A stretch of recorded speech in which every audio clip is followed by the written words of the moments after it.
साथियों, जैसा कि कल हमने बलबन के राजत्व सिद्धांत के बारे में कुछ जानकारी प्राप्त करने का यहाँ प्रयास किया था, आज हम पुनः इस चर्चा को जारी रखेंगे और ये जानने का प्रयास करेंगे कि बलबन ने अपने सुल्तान बनने के उपरांत ताज की शक्ति को निरंकुश बनाने के साथ साथ अपना राजत्व सिद्धांत जो यहाँ प्रतिपादित किया, उस राजत्व सिद्धांत के अंतर्गत उसने कौन कौन से महत्वपूर्ण कार्य किए। जैसा कि बर्नी लिखता है कि सुल्तान पद की खोई हुई प्रतिष्ठा को पुनः स्थापित करने के उद्देश्य से बलबन ने अपने राजत्व सिद्धांत का यहाँ प्रतिपादन किया और उसके अंतर्गत उसने सर्वप्रथम जो कार्य किया, राज्य के देवी सिद्धांत का प्रतिपादन किया। अर्थात उसने जनता के बीच में और अपने दरबारियों के बीच में यह संदेश देने का प्रयास किया, जैसा कि एक जगह बुगर खां अपने पुत्र को वो समझाते हुए कहता है कि सुल्तान इस धरती पर अल्लाह का प्रतिनिधि है, उसमें अल्लाह की ज्योति निहित होती है। इस प्रकार से हम अल्लाह के प्रति नतमस्तक होते हैं तो सुल्तान के प्रति भी हमें उतना ही सम्मान करना चाहिए। इसके साथ साथ हमने कल ये जानने का प्रयास किया कि दरबार के अंदर जो शिष्टाचार के नियम अब से पहले नहीं थे, उन नियमों को स्थापित करने के लिए बलबन ने कुछ ठोस कारगर कदम उठाए। खुद जो कि गंभीर मुद्रा में अपने सिंहासन पर, अपने तख्त पर बैठता था और साथ ही वो अपने राजकार्यों को देखता था। दरबार के अंदर किसी प्रकार का हास्य विनोद ना हो, इस बात का भी उसके द्वारा ध्यान रखा गया। उसने ये नियम बना दिए कि दरबार में किसी प्रकार का मदिरापान नहीं होगा। दूसरी ओर यदि हम देखें कि उसने अपनी वंशावली शाहनामा के वंशज अफरीसियात वंश के साथ जोड़ी, जिसकी कल हमने चर्चा की थी। इसके पीछे जो उसका मुख्य उद्देश्य था, अपने साथियों के बीच में अपने आप को गुलाम वंश से, गुलाम की हैसियत से ऊंचा उठाने के उद्देश्य से उसने अपनी वंशावली शाहनामा के वीर योद्धाओं के साथ अफरीसियात वंश के साथ जोड़ी। इतना ही नहीं, उसने जब कभी वो बाहर जाता या दरबार में उपस्थित होता तो अपने साथ जिस प्रकार के अंगरक्षक जो कि भयानक रूप वाले थे, उनको साथ में रखता और इस प्रकार से उसने दरबार के अंदर एक सुल्तान पद की जो गरिमा होनी चाहिए, उसका उसने खासकर ख्याल रखा। इन सबके साथ साथ हम यदि बात करें, बलबन के द्वारा कुछ और कारगर कदम उठाए गए, इनकी आज हम यह चर्चा करेंगे। जैसा कि कहा जाता है कि बलबन जो कि इलबारी तुर्क कबीले से उसका संबंध था, मंगोलों के द्वारा उसे एक बार बंदी बना लिया गया और बाद में उसे बेच दिया गया गुलाम के रूप में। इल्तुतमिश ने उसे खरीद लिया। इल्तुतमिश के शासनकाल में वो 40 मंडल का सदस्य था। इसके साथ साथ हम देखें, रजिया के शासनकाल में वह अमीर हाजिब जैसे पद पर, वो महत्वपूर्ण पद पर कार्य कर रहा था। इसके साथ साथ हम देखें, बहराम शाह के समय में भी उसने महत्वपूर्ण पदों पर कार्य किया और नासरुद्दीन महमूद के शासनकाल में उसने नायब मामलिकात, जिस तरीके से हम कह सकते हैं कि वजीर के रूप में उसने महत्वपूर्ण कार्य किया। तो बलबन का एक लंबा अनुभव था और प्रशासन के अंदर उसकी पकड़ थी। वो इस बात को जानता था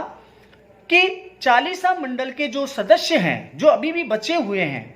यदि इन 40 मंडल के सदस्यों की शक्ति को क्षीण नहीं किया गया या इसे समाप्त नहीं किया गया तो उसके लिए प्रशासन चलाना और साथ ही हम ये देखें उसके राज्य की रक्षा करना उसके लिए बहुत ही मुश्किल होगा। इसलिए कहा जाता है कि जिस तुर्काने चहलगानी का निर्माण इल्तुतमिश ने प्रशासनिक व्यवस्था को सुचारू रूप से चलाने के उद्देश्य से किया, अब बलबन अपनी प्रशासनिक व्यवस्था को सुचारू रूप से चलाने के उद्देश्य से इस 40 मंडल का नाश करने वाला है। कहने का मतलब 40 मंडल के वो सदस्य जो कि अभी कुछ बचे थे, कहते हैं कि उसने न्याय की आड़ में एक तरफ उसने अपने दरबार में अपने आप को यह शो करने का प्रयास किया कि वो एक न्यायप्रिय शासक है। यहां बर्नी जो उदाहरण प्रस्तुत करता है उससे बात स्पष्ट हो जाती है कि बलबन किस तरीके से अपने विरोधी सरदारों को, जो अमीर सरदार जो कि उसे मन से सुल्तान स्वीकार नहीं करते थे और वो 40 मंडल के सदस्य थे, उनको उसने धीरे धीरे एक एक करके अपने रास्ते से हटाने का कार्य किया। कहा जाता है कि बदायूं का एक सूबेदार जिसका नाम था मलिक बकबक। एक उदाहरण यहां इसकी चर्चा हम करेंगे। कहते हैं कि उसने अपने नौकर को इतने कोड़े मारे किसी गलती के कारण कि उस नौकर की मृत्यु हो गई। और उसकी मृत्यु का समाचार जब बलबन को लगा और बलबन के समक्ष उसकी पत्नी उपस्थित हुई उस नौकर की, तो बलबन ने उस सूबेदार को अपने दरबार में उपस्थित होने के लिए कहा। वो थोड़ी देरी से आया। तो सबसे पहले तो उसने गुप्तचर व्यवस्था, यहां मैं एक बात और उल्लेखित करना चाहूंगा कि बलबन ने अपनी गुप्तचर व्यवस्था इतनी श्रेष्ठ की थी कि उसने गुप्तचरों के पीछे भी गुप्तचर लगाए। लेकिन यहां गुप्तचरों के द्वारा एक चूक हुई कि इस बात की सूचना उसे देरी से दी गई, इसलिए बलबन ने सबसे पहले उस गुप्तचर को सूली पर लटकवा दिया। दूसरी तरफ हम देखें कि मलिक बकबक को उसने भरे दरबार के अंदर न्याय की आड़ लेते हुए, ये वही मलिक बकबक था जो कि बलबन का प्रबल विरोधी था। अब बलबन को यह मौका मिल गया और उसने यहां न्याय करते हुए यह कहा कि इस व्यक्ति को जिसने की एक नौकर की निर्मम कोड़े मारकर हत्या की है, उसे भी उतने ही कोड़े मारे जाएं कि जब तक कि इसके प्राण न निकले। इसी प्रकार से यहां हम दूसरा उदाहरण एक और देखने को मिलता है कि बलबन का एक चचेरा भाई जिसका नाम था शेर खां। कहा जाता है कि शेर खां मंगोल आक्रमण जो कि 1287 के अंदर उत्तर पश्चिमी सीमांत प्रांत पर हुए, उस मंगोल आक्रमण से निपटने के लिए शेर खां को भेजा गया और शेर खां को उत्तर पश्चिमी सीमांत किलों की यहां जिम्मेदारी दी गई। शेर खां ने जिस तरीके से मंगोल सैनिकों का विनाश किया, जिस तरीके से उन्हें खड़े एक लाइन में खड़ा करके उन्हें मौत के घाट उतारा, मंगोल सैनिक भी उससे भयभीत थे। कहते हैं कि जब इस बात की सूचना बलबन को लगी और बलबन को यह डर सताने लगा कि कहीं उसका तख्ता शेर खान ना पलट दे, इसलिए कहते हैं कि उसने अपने चचेरे भाई को जहर देकर के मरवा दिया। कहते हैं कि वो भी एक 40वां मंडल का सदस्य था। इसी प्रकार से हम देखें कि किसी को छुरे से, किसी को जहर देकर के नहीं, बलबन के द्वारा 40वां मंडल के जो सदस्य अभी बचे हुए थे उन सभी को उसने समाप्त कर दिया और उसके समक्ष अब ऐसा कोई भी व्यक्ति नहीं था जो कि किसी प्रकार का विद्रोह कर सके। इस प्रकार से बलबन ने अपनी न्याय व्यवस्था की आड़ में 40वां मंडल के उन सदस्यों को दंडित करते हुए अपने रास्ते से हटाना प्रारंभ किया। इसी बीच में मैं एक बात और कहना चाहूंगा कि बलबन जब गद्दी पर बैठा तो गद्दी पर बैठने के पश्चात जिस तरीके से तुर्क अमीर सरदार जो कि उसके सहयोगी थे, क्योंकि 40वां मंडल का बलबन खुद एक सदस्य था, तो कहीं ना कहीं उनके जहन में यह बात थी कि बलबन भी हम में से एक है और वो उसका उस प्रकार से आदर नहीं कर रहे थे जिसकी अपेक्षा बलबन चाहता था। यहां बलबन ने जिस प्रकार से ईरानी प्रथाएं स्थापित की और उन ईरानी प्रथाओं को स्थापित करने के पीछे बलबन का जो मुख्य ध्येय था वो यही था कि दरबार के अंदर एक शिष्टाचार व्यवस्थित रूप से कायम हो। कहते हैं कि उसने यहां पाबोस जो प्रथा थी जिसके बारे में कहा जाता है कि सुल्तान के चरण चूमना, पाबोस और सिजदा, घुटनों के बल बैठ कर के नहीं, प्रत्येक अमीर सरदार को सुल्तान को अभिवादन करना पड़ता था। ये प्राय ईरानी प्रथाएं थी जिसको बलबन के द्वारा लागू किया गया। कहा जाता है कि इन ईरानी प्रथाओं का प्रचलन कालांतर में हम देखें मुगलों के शासनकाल में भी देखने को मिलता है, लेकिन जब शाहजहां का शासनकाल आया तो शाहजहां ने 1638 में इस प्रथा को समाप्त किया था। कहते हैं कि सिजदा और पाबोस के माध्यम से वो अपने विरोधी जो कि बलबन के समक्ष कभी भी सर नहीं झुकाते थे, उससे उसने इन विरोधियों को झुकाने का एक तरीके से कार्य किया। दूसरी तरफ हम यह देखें कि बलबन एक तरफ सिजदा, पाबोस और इसके साथ साथ नौरोज का पर्व यानी कि नव मुसलमानों का जो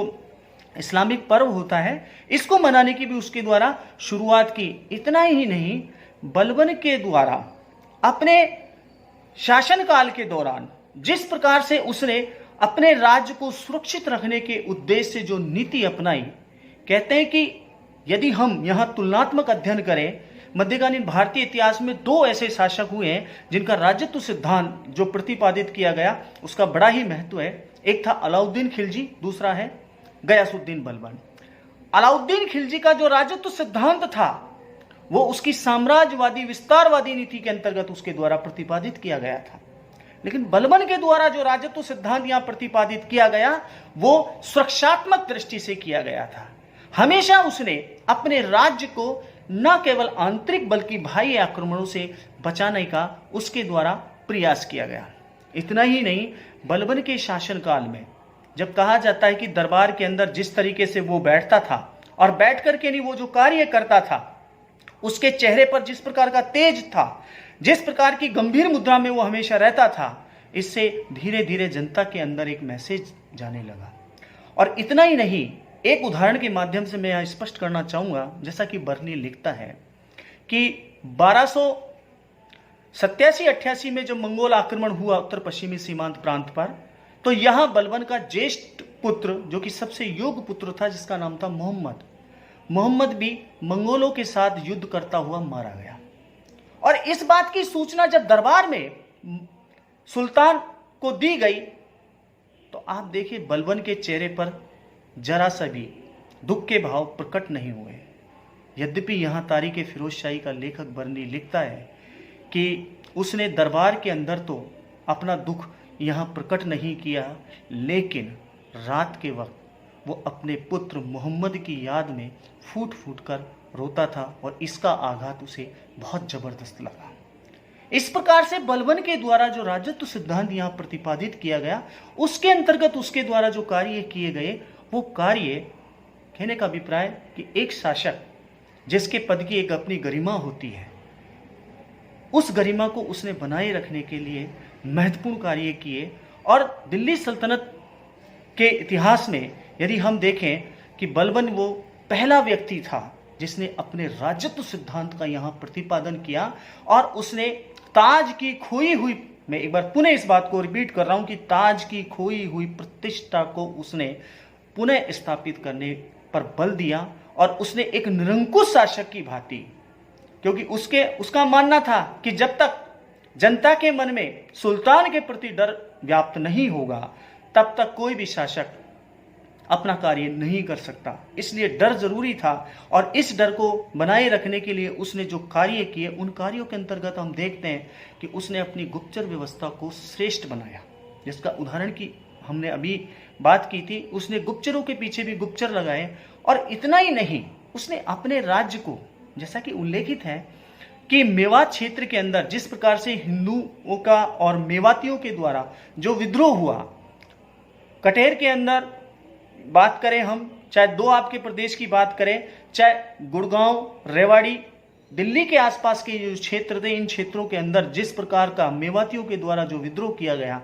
इस विद्रोह के बारे में कहते हैं कि बलबन ने एक निरंकुश शासक की भांति जिस तरीके से इन विद्रोहियों को उसने दबाने का यहां प्रयास किया और जिस तरीके से इस विद्रोह को दबा कुचला, इसकी मिसाल यहां हमें दिल्ली सल्तनत वॉल्यूम फर्स्ट हबीब साहब, खलीक अहमद निजामी हबीब साहब की जो पुस्तक है दिल्ली सल्तनत, उसके अंदर स्पष्ट रूप से यहां देखने को मिलता है कि उसने मेवाती जो विद्रोही थे उनको दिल्ली के समीप जो विद्रोह हुआ, तो उस विद्रोह में उसने लाइन से खड़ा कर दिया और सारे मेवातियों को उसने मौत के घाट उतार दिया। इतना ही नहीं, उसने उनके जो बच्चे या उनकी पत्नियां या स्त्रियां जो बची थी उनको उसने दासों के बाजार के अंदर गुलाम के रूप में बेच दिया। इस तरीके से मेवातियों के द्वारा पुनः फिर दोबारा किसी ने भी बलबन के शासनकाल में विद्रोह करने की यहाँ कोशिश नहीं की। इस प्रकार से हम कह सकते हैं कि बलबन के द्वारा जो राजत्व सिद्धांत के अंतर्गत जो कार्य किए गए, जो सुल्तान पद की प्रतिष्ठा को स्थापित करने के लिए कार्य किए गए, वो मध्यकालीन भारतीय इतिहास में इसी के लिए जाना जाता है। Thank you. आगे कल चर्चा हम जारी रखेंगे।